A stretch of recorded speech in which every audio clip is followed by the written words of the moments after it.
Good evening, hoopballers, along with JC De Leon. This is Hank Aaron. How are you, JC? I'm doing all right. How are you? Excellent, excellent. We have a exciting Monday night of games ready to go tonight. Let's jump right in. We were having some technical issues at the beginning, but we are live and ready to go now. So, starting with the first game, a little bit of an upset here. Charlotte with a big win at San Antonio, 108-93. Looking at the Charlotte line here, we've got Kemba Walker, 33 points in 36 minutes, 4 rebounds, 5 assists. Jeremy Lamb, 19 points, 7 rebounds, 2 assists. Marvin Williams doing a little bit of low-end work, 11 points, 5 rebounds, 3 assists. And Bismack, 21 minutes, 9.6 rebounds. Nick Batum, 30 minutes, 7 points, 3 rebounds. One of the bigger disappointments and kind of a fantasy star that's trailed off the last couple of years. Doesn't look like that's changing anytime soon. Yeah. Willie Hernan Gomez. People thought maybe he was going to do a little bit of work with Cody Zeller out tonight. He chipped in with 8 points, 3 rebounds, 2 assists. At least it was good field goal percentage, 4 or 5, but only 13 minutes.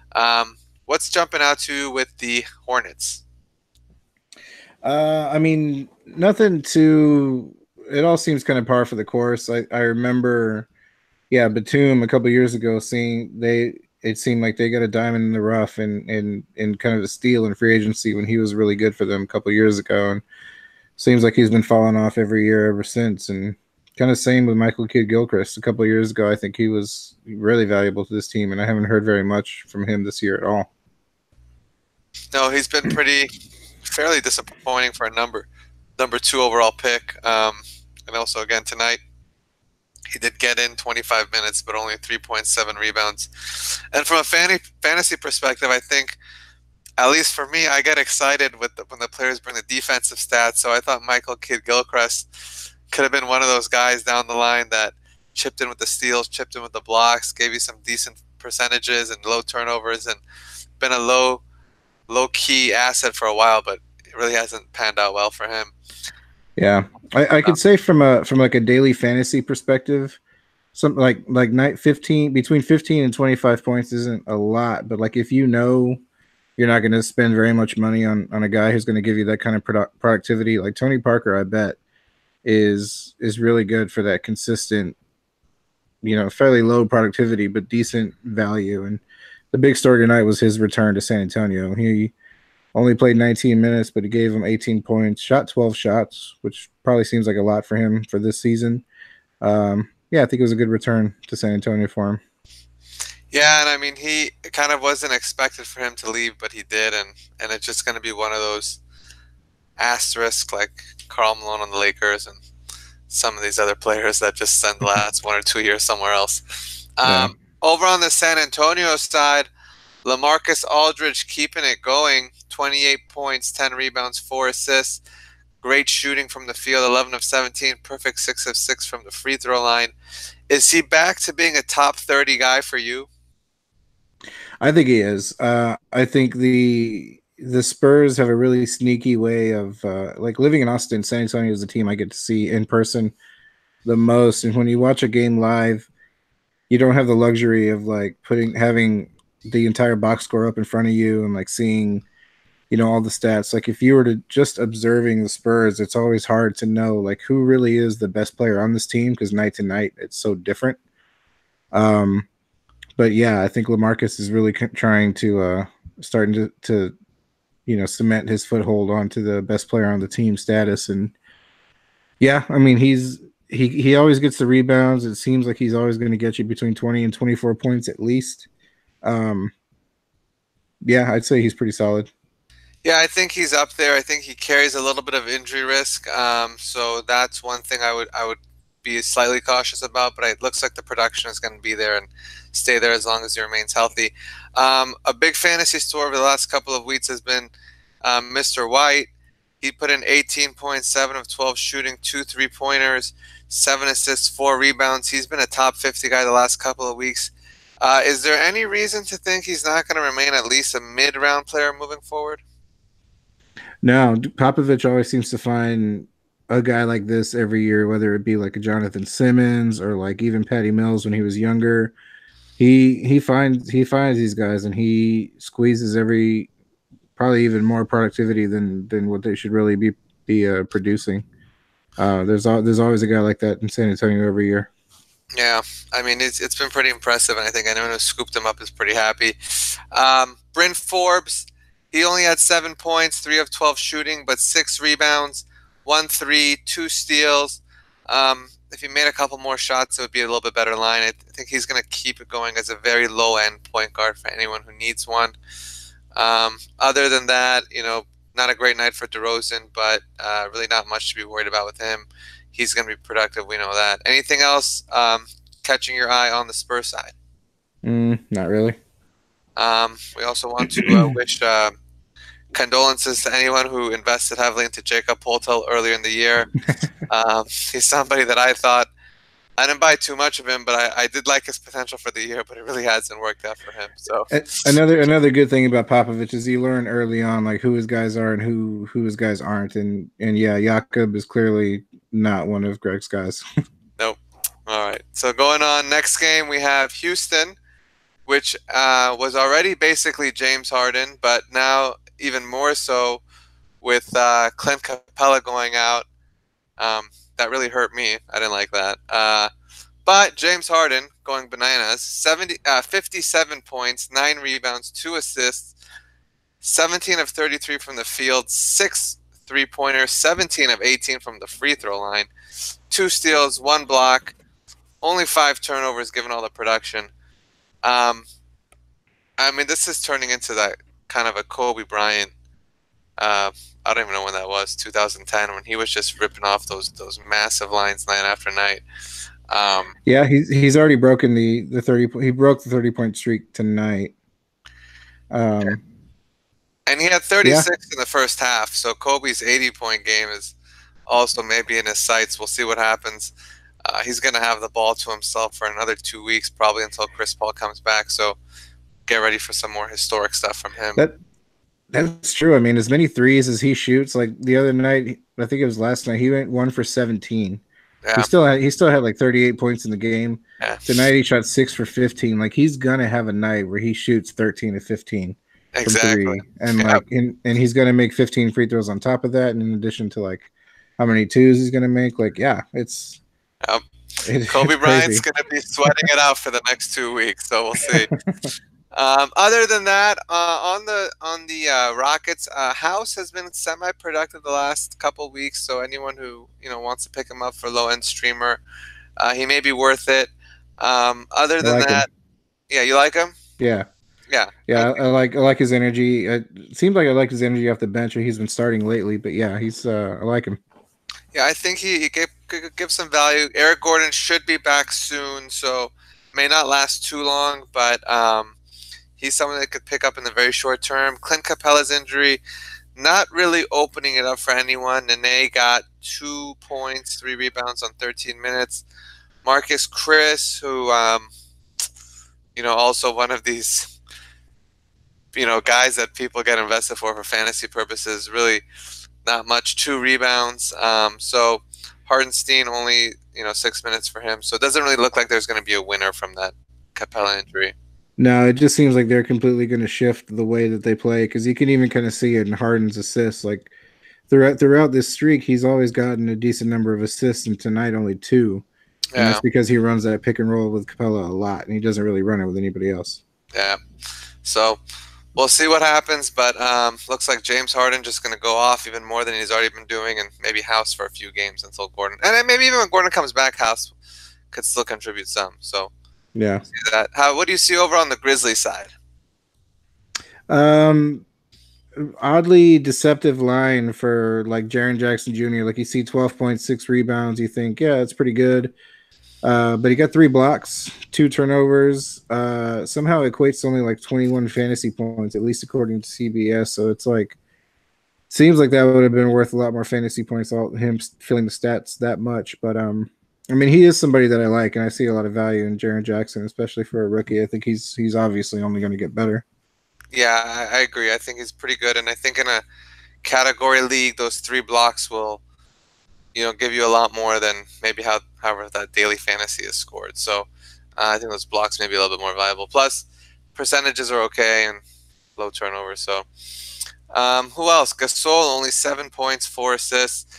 We talked about him. I mean, it looks like there's no more sell high window available for him or for Conley. What are your thoughts on these guys down the stretch? I mean, down the stretch from a productive standpoint, I think maybe the production will be there. It's hard to say because I think like their window to compete in the playoffs, I think has closed for a couple of years now. They were real close when they were a really great defensive team.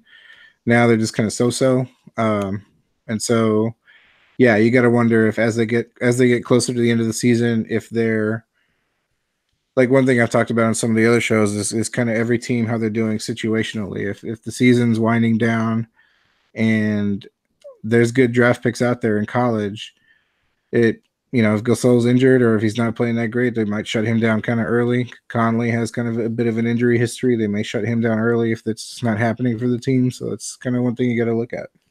Yeah, that's what was kind of our discussion last week as well. I think he's somebody. They're both players that they should be moderately productive. They're probably not going to be, they're still going to be fantasy assets, probably top 50, top 60 at the worst if they're playing. But both of them have a pretty lengthy injury history, especially in the last couple of years, especially Mike Conley, because Gasol was injured last year.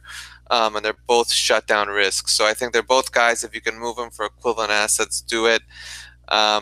And then getting back to our last, the Rockets, we did have a question from Ben Carnado, who asked, is Bertans and House a hold? So we discussed, we were talking about House before. I do think he's a hold. He's definitely a hold until Eric Gordon comes back.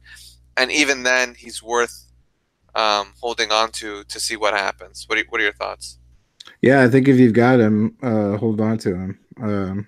Because, yeah, he's – especially with the injuries the Rockets have, yeah, somebody's going to need to pick up the slack for the number 2 behind Harden, and so it'll be a different guy night to night. But I do like his energy, like I said, and I think he's valuable there.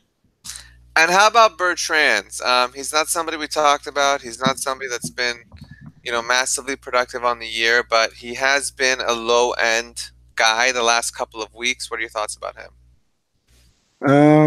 I haven't heard much about him lately, honestly, to give a really great answer, so I'm not too sure. All right, so, I think in a 12-team league, at the bottom of your roster, you could sit him in there and he can be slightly productive for you, but he's not really an asset in too many categories other than three-pointers. So if you need a three-point specialist at the end of your bench, he played a lot of minutes tonight. If he can keep a 25, 30-minute role on the team, he can contribute in threes. And if you need that, roll with him. Otherwise, he doesn't have the highest upside. Mm-hmm. All right. We also had another question, but we will wait a moment to get that one. So next game on the docket, we've got Boston at Brooklyn, and Boston is a team that is having some real-life difficulties. Kyrie Irving calling out his teammates, subsequently apologizing today. I'm not one that gets too worried about good NBA teams during the regular season. I think over the last, really for me, it speaks to my age, but I think it's starting with the Lakers around the year 2000. We just started seeing the best teams just not care about the regular season, not invest in it. You have some dramas and controversies that sprout up, but it seems like the best teams are always there at the end. It's very rare that a team actually gets overcome with drama when it counts. These are things that you see typically earlier in the year. So I'm not too worried about the Celtics. I think they'll get it together, but tonight they lost at Brooklyn. So there is that, and anybody who wants to buy into the drama, maybe a good time to buy low on Celtics players, but not sure if it's affecting their fantasy. Jason Tatum, big night tonight, 34 points, 5 rebounds, 12 of 19 from the field, 3 threes, 1 steal, 3 blocks. Jaylen Brown, 22 minutes, 9 of 18 from the field. Pretty productive night for him. I'm looking at Gordon Hayward, who tonight only had 3 points, 5 rebounds. So he had a big game a couple weeks back. He hasn't been able to get consistent yet. Yeah. Anybody who had the opportunity to sell high on him, they probably feel good about that. Anyone who passed up on sell high offers probably doesn't feel as good. What are you seeing going on with the Celtics right now? Well, what's interesting about them is so Kyrie didn't play tonight, and what I've heard other people notice, this wasn't really anything I noticed until I heard somebody else say it, but this team actually might be so stacked that when somebody is out, um, it actually benefits them a little bit. Now they lost tonight to Brooklyn, so that's not exactly true, but like Jason Tatum obviously benefited from the lack of Kyrie tonight, going off for 34. Jaylen Brown has been a little bit inconsistent. He's the one who tends to benefit a lot when somebody is out.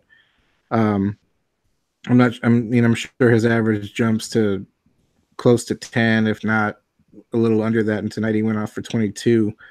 So, one thing, especially if you're able to, I'd say look at the lineups, look at who's going to be out for the Celtics. If one of their big four is going to be out, kind of expect one of their other ones to have a huge night that night. All right. I also want to give some props to Gershon Yabusele, who I have in a 24-team league. 2 points, 1 assist, 1 of 2 from the field. Thank you very much. Over on the Nets side, we have the D'Angelo Russell continuing his career year. 34 points, 5 rebounds, 7 assists, 1 steal, 1 block. Jared Allen, 19 points, 12 rebounds, 4 blocks. Monster line from him, 5 of 9 from the field, 9 of 10. Texas Longhorn. All right. Did you go to Texas? I didn't, but I live in Austin. So very good. Got to represent. Got to represent. What's catching your eye on the Nets side? I mean, Jared Allen he's somebody you've always got to pay attention to, whether it be blocks or if he gets a lot of rebounds. The 19 points is kind of a nice surprise, but it seems like the 1 or 2 blocks is always there. When you're that active on defense, it seems like you always get a steal or 2. You'd like for him to get more assists, but then again, it doesn't. I don't think the Nets really run the offense through him very much for him to get assist opportunities. Yeah, I know D'Angelo Russell and the hoop ball staff is kind of, some people like him, some people don't.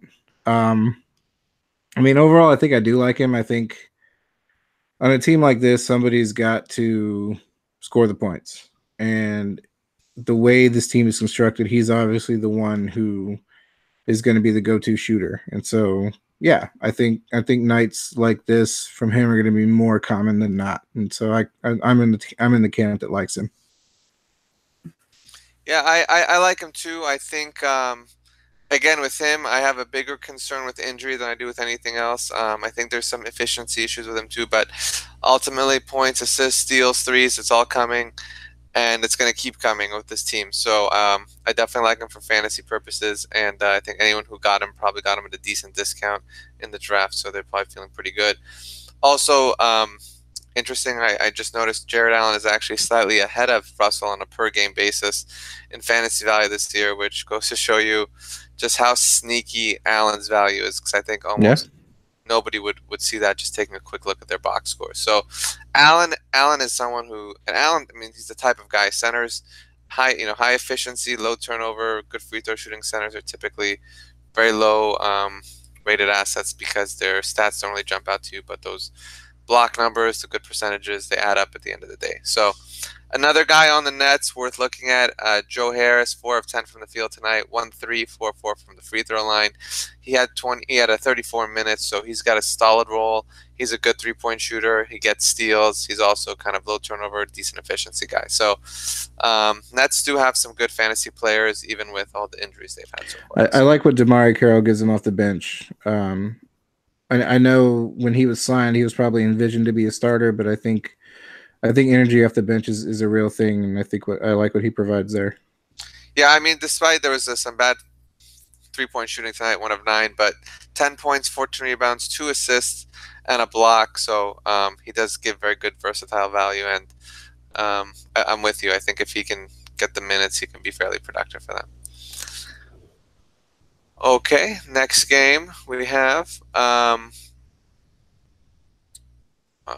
Utah and Detroit. So Detroit coming in on their West Coast swing, not doing so well and continuing to lose. But Utah's been playing a lot better the last few weeks, and that's been due in large part to Donovan Mitchell, who was one of the bigger disappointments up until 2-3 weeks ago from a fantasy and probably from a real life perspective. But he's been getting a lot better. 28 points, 5 rebounds, 2 assists, 9 of 21 from the field, 3 3-pointers, 2 steals, 4 turnovers. So we'd like to see slightly better field goal percentage, but Yeah. pretty productive. Is he back? Is he a top 40 guy for you? Yeah, I think so. I think you'd like for him to be a little bit more efficient, and I think that's going to come. But yeah, I think once as he gets more experience, I think maybe gets a little bit smarter about the shots that he takes. Yeah, I think the efficiency will get there. All right, another guy off the bench who I was watching the Jazz game. It was last night or 2 nights ago. Having a lot of fun cheering for Kyle Korver. Mm-hmm. Now, he's been pretty good the last couple games. The Jazz are out a few guards. How do you like his streamer appeal for at least the next few weeks? I like it. I like his streaky ability. I'm a big LeBron guy, and so like last year, I really loved when he was on the Cavs. I always thought he was the perfect teammate for LeBron, and so he's somebody I'm always going to root for, and it's nice seeing him get an opportunity, especially in a place where he used to play. I think that's a good ending to his career. And here's another question for you. Kyle Korver is 37 years old, and he's about 253 pointers behind Reggie Miller. Do you think he's going to get there? I don't think so. I think maybe he plays one more year. One more? Maybe, but it doesn't seem like it. It seemed like maybe he was going to retire last year. I know Cleveland did him a solid by trading into a playoff contending team. But I mean, this type of role, 2-3 threes a night. I mean, even if it's 2-3 threes a night, I don't think he'll get there. But yeah, it just kind of depends on his conditioning, I guess. And at 38 next year, yep. The way they play, like it's not a physical banging game, but it's definitely a physical running around a lot game. And yeah, you can't do that forever. Yeah, that's the thing. It's could he get 2-3 more years out of his body? It'll be an interesting question. You kind of figure out a way to talk yourself into maybe he could stay, but it was just a funny thing we were talking about the other night. Over on the Pistons side, what's jumping out to you with their box? Wait, one more before we go. Sorry, Royce O'Neal, somebody that I was thinking maybe could give some value. Only 2 rebounds, 2 assists, no points tonight. Is he worth adding in a 12-team league? I wouldn't say so. I mean, even his season averages don't jump out a lot. 4.3, 3.1 rebounds, 1.2 assists. It depends on the minutes, and I guess situationally, if the minutes aren't going to be there for him. And I mean, even tonight, 26 minutes, and he didn't do very much with it. So I think there's too much inconsistency there. Yeah, I agree, but I still would keep my eye on him. If he can do something in the next game or two, it may be worth running for a week or two. But not very productive tonight, so people aren't going to be no one's going to be rushing to jump on him. So you can wait at least another game and see what he does. Yeah. So what do you see on the Pistons side? A lot of missed threes from Blake. Like I know that's kind of his game now. But I think he'd be a little bit better if he utilized the mid range a little bit more effective. Like 3 for 11 from 3, 7 for 17 overall. You'd like for the efficiency to be there a little bit more consistently. I would say not quite so many threes, but because the other thing is when he's doing that, he's not rebounding as much, and so he's just kind of a glorified small forward at that point. Yep. But mid-range shots are no longer allowed in the NBA, so he's gonna have to do something else. Anything else?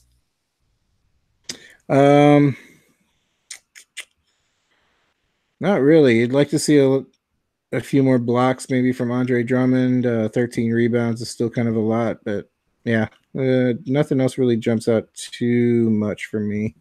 Yeah, I'm looking at Reggie Bullock. Putting in 13 points, couple threes, decent shooting. He's somebody that you could use as maybe a 3-point specialist at the end of your roster. Reggie Jackson, somebody who is perpetually, I think, overrated from a fantasy perspective. So if you could move him after decent scoring and assist night, which tonight was 11 points, 4 assists, but maybe if he strings together 1 or 2 double-doubles, try to move him on a sell high. But other than that, not much to discuss with the Pistons. We did have one question going back to the the Brooklyn Nets. Is Karis LeVert worth a pickup in 12-team league?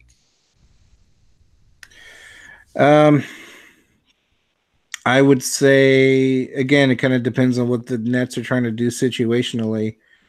They are more than likely not going to compete for a playoff position. And so when he's healthy, you need to kind of evaluate whether or not they're going to try to develop him and let him kind of rehab from his injury with playing time, or if they're just going to kind of limit his minutes and sort of give him that extra long, rehab and kind of focus on next year. Because I know he was playing great before he got hurt.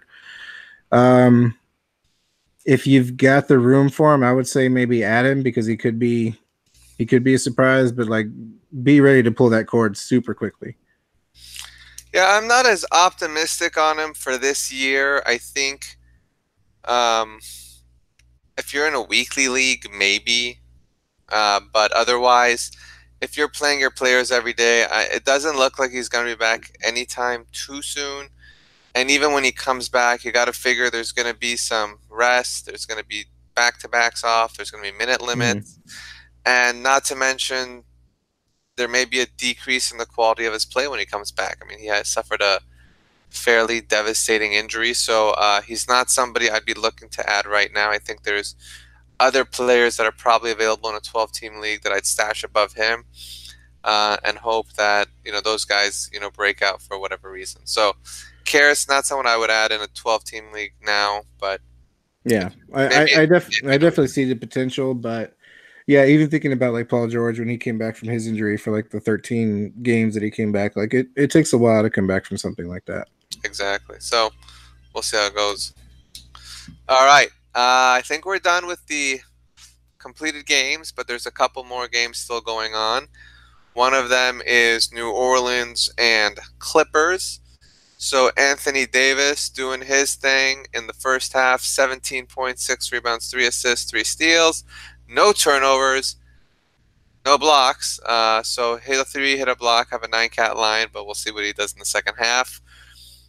Julius Randle, 15 points, 5 of 9 shooting, 5 of 6 from the free throw line, 1 steal. Jrue Holiday, interesting story about him, I'll tell you right now. 12 points, 4 rebounds, 4 assists, 1 3. 3 steals, 2 blocks. Great night for him. Payton in the first half, only 7 points, 2 rebounds, 2 assists. And Mirotic starting, but not hitting any shots, 2 points, 2 rebounds, 1 assist. With Jrue Holiday, I just traded him in a 12-team 9-cat with Willie Cauley-Stein and Darren Collison for Nikola Jokic. And the league was kind of upset. They thought it was an unfair trade. Yeah, I mean,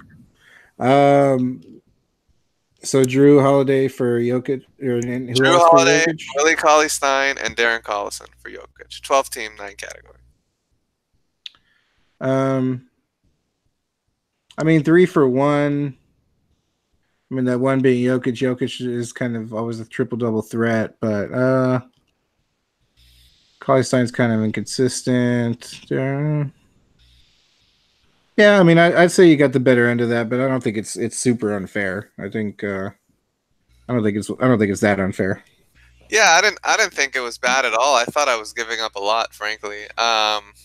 Especially if, I mean, not that you can just discount bad categories, but if you took out Cauley-Stein's free throw shooting, there's a lot of stats going in the other direction in that trade. So obviously Jokic is amazing, which is why I wanted him. But league wasn't happy. My team was already really good before that trade, although today took a big dump when Capella went down. So we'll see how that shakes out. Over on the Clippers side, we've got Tobias Harris, 15, 5, and 2. Gallinari continuing his maybe comeback player of the year type season. 11 points, 2 rebounds, 4 assists, 4 of 5 from the field, 3 of 3 from the 3-point line. Marcin Gortat showing some life. 5 points, 4 rebounds. Montrezl Harrell, 13, 4, and 3 off the bench, really keeping it going for his fantasy owners. Anything jumping out to you with the Clippers? I mean, good first half for Montrez. I know he's kind of been one of their consistent producers. He off the bench, and I know he's started a little bit this season. Yeah, Avery Bradley continues to be a disappointment every time. I've kind of given up on expecting him to always be a good fantasy producer, but every time it seems like I consciously look up his line, it's like, man, that's it. Yep. and I think it's guys like Bradley. You know, we've had them as fantasy players for years. They've got the good stat set. It looks like he's got a good opportunity. You think it's going to click, and it just for some reason it doesn't. So I'm with you. I kind of pop my head up. I open my eyes. I'm expecting something, but it doesn't ever seem to come to fruition with him. So we'll see, but it's not there yet. Another question that we had in the chat: what to do with Knicks centers? What are your thoughts? Let's see. Let me look up who the Knicks centers are real quick off the top of my head. We can start with Enes Kanter. I know that because he's on my team. Yeah. I know he doesn't get a ton of rebounds. I think his minutes are inconsistent. It usually kind of depends on the well, he gets 11 rebounds. Yeah, I know his minutes are fairly inconsistent from the couple times I've looked up Knicks scores. Sometimes he plays, sometimes he doesn't. I think if you're in a league that accumulates weekly stats, he might be worth it. But yeah, I mean, overall, I think I'd say he's worth keeping if you've got him. Yeah, so I mean, I look at Kanter as a top 80 kind of a player. He's going to give you points, rebounds, good percentages, maybe a little bit in the assist category. Doesn't do much for defensive statistics, and it looks like he's not going to be getting much more than 25 minutes a game. So his upside is capped, but good chance he gets traded. And if he gets traded to Sacramento, that'd be fantastic. So if you're looking at him as a top 80 guy with upside for more, the value's there. And I think I'd be okay with that. Now, there's some idea that he's a shutdown risk at the end of the season. I don't really see that happening because it seems like he's been vocal enough that, you know, he's not going to just get benched and sit down for no reason at all. But I think more likely than not, he probably will get traded. We'll see. The other centers on the team, we've got Luke Kornet, who has a good stat set in terms of the fact that he can hit threes, he can shoot free throws, he gets blocks. And with Kanter kind of getting reduced minutes, potentially getting traded down the line, Kornet looks like a pretty good player to own. However, that's all the theory. In reality, he's been very poor in his past several games until last night where he kind of blew up. So Kornet is somebody I think that is worth owning at least in the short term to see how he plays and what he can do. There's enough upside that I think he's worth owning, but he's somebody easy that you can drop as well. So risk reward with him. And then there's Mitchell Robinson, who's been injured. You can add him now before he comes back, and looks like his upside will be capped as a low usage big with blocks potential. So if you need a block specialist, you could go with him, but otherwise I don't see too much upside with him for this year. Yeah, and he's another one where you got to think about towards the end of the regular season if they're going to develop him and give him more minutes as they kind of tank towards the end of the season. That's one thing to consider. Excuse me 1 second, my computer is not plugged in. I thought it was charging. Feel free to fill. Okay, sure. So I think, you know, Robinson, as we were saying before, but Robinson is towards the end of the year probably get more minutes, but will probably remain a block specialist. Another guy to keep an eye on with the Knicks is Mario Hezonja. He's been very non-productive this year, but looks like some opportunities opening up for him. and if he gets some minutes, he can be pretty good. So we'll see if Hardaway ends up missing a little bit of time. Hazonia might be a value, and then there's Volna, who's also been fairly valuable. Not that these guys are necessarily centers. So on to the last game of the evening. We have got, let's see what happened here.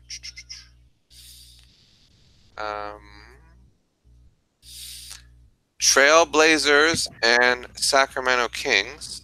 So on the Blazer side of things, and we're in the fourth right now, so the game's not over yet, but we're seeing Damian Lillard do his normal thing, 25 points, 4 assists, 3 threes.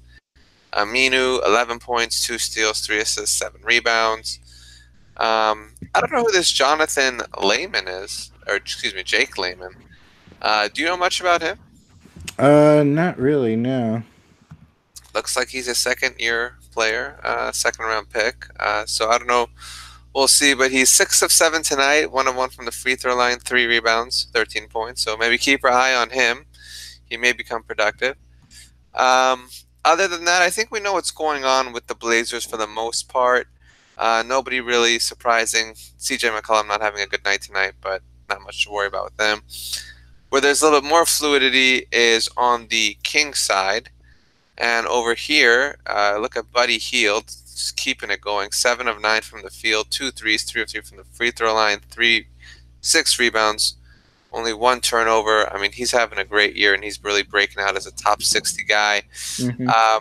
Where there's some intrigue is going to be on the bench. We've got Marvin Bagley, 5 of 10 from the field, 8 rebounds, 1 assist, 10 points. Harry Giles, 5 of 6, 4 rebounds, 2 steals, 1 block. What are your thoughts on these young Kings? Are you picking them up? Are you letting them on the wire? What's going on with these guys? I like a lot of them, and I like a lot of them for that same reason that I've kind of been talking about, where you got to look at a team situationally, and they've used really high draft picks on like Giles and Marvin Bagley specifically, and so they've got to develop them at some point, and so they're going to get the minutes. I know Bagley has been kind of up and down this season so far, but there's been times where the Kings have looked way better than expected. Right now, currently, they're 10th in the playoff race, and I think that's sort of about where they're going to be for the rest of the season. And so, yeah, I think at some point they've got to focus on developing that young talent and letting them get the minutes. Yep, I'm with you. I think they're a team that profiles well for developing their young guys down the stretch. And I mean, even if they stay in the playoff hunt, the young guys are still pretty good. So I think they're still going to play. And I think if you look at this team, you've got Halizia, who's only 4.6 rebounds. He's the only one that kind of profiles as someone who's not going to have increased value down the stretch. But the rest of the team looks like they'll either hold or increase value. Willie Cauley-Stein, De'Aaron Fox, Buddy Hield, Bagley, Giles, Bogdanovich. A lot of good players, a lot of good young players, all of whom I think are worth an ad or owning in 12-team leagues. So Bogdanovich I like a lot. Is just kind of a a surprise guy every night. Yeah, I'm with you. I wasn't so high on him when he came back from his injury, but he's proven me and proven anyone else who doubted him that he's a good player, good fit on this team, and a good asset in fantasy. And I think the Kings have a really good fantasy playoff schedule, so that's another added bonus with them. But I think there's all these guys that are worth owning. And we were talking earlier about Karis LeVert. Would you add him? But I'd rather take Bagley or Giles or something like that. Get a guy who can play now with upside for more later. Yeah. Okay. Any other? Let's see. We got Gay coming back on Wednesday, and he's on the wire. Should I pick him up? My possible drops are Bertrand's House, Aminu, Bogdan, or T. Young. I'm assuming that's Thaddeus Young. 12-team, 9-cat head-to-head. So, would you pick up Rudy Gay? He's been off and on for the Spurs, but I think coming off an injury, I feel like if you're in a position where you can drop Bertans for Gay, I would take a flyer on that, and I would give it a shot. I'm with you. I think he's maybe the only one I would do that. I mean, I probably would be willing to drop House too, but I'd hold on to House for now. I think out of all these guys, Gay's probably going to directly affect Bertrand's value as well. So um, I'd be willing to go drop Bertrand's for Gay, but with the understanding that Gay is somebody who is probably not going to be healthy moving forward. Yeah.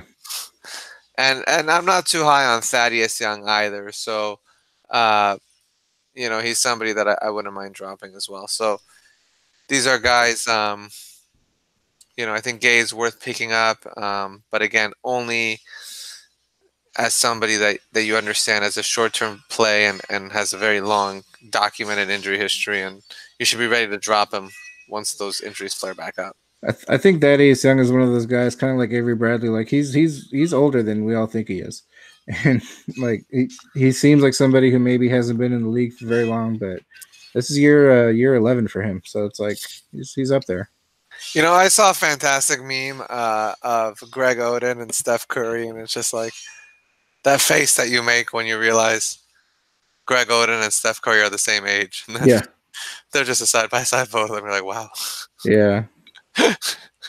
Yeah, life is unfair sometimes. So, I mean, hey, those guys are both, I think, okay on the life. Yeah. On the lottery of life, let's call it. Yeah. All right. Any other points or discussions in general from fantasy from either tonight or for the rest of the season?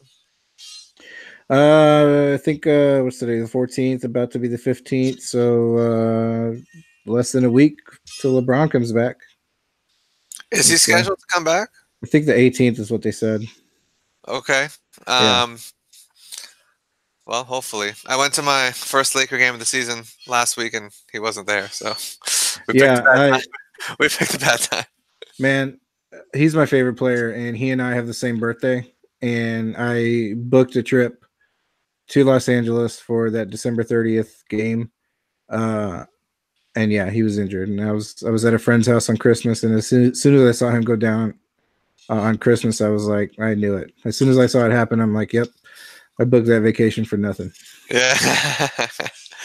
Yep. I mean, when we went, Larry Nance put up his career high, so it was all wasn't lost, but no LeBron for us. Yeah. All right. One guy I've been plugging recently, Bam Adebayo, didn't have a game tonight, but I'm gonna continue to hype him up for people. I like Bam a lot. Yeah, I think he's somebody that he's gonna give you a little bit of low end value now and has upside for a lot more later. Other than that, I'm just looking at my own team. Otto Porter, his value is going up without Wall. I don't know. Anything else?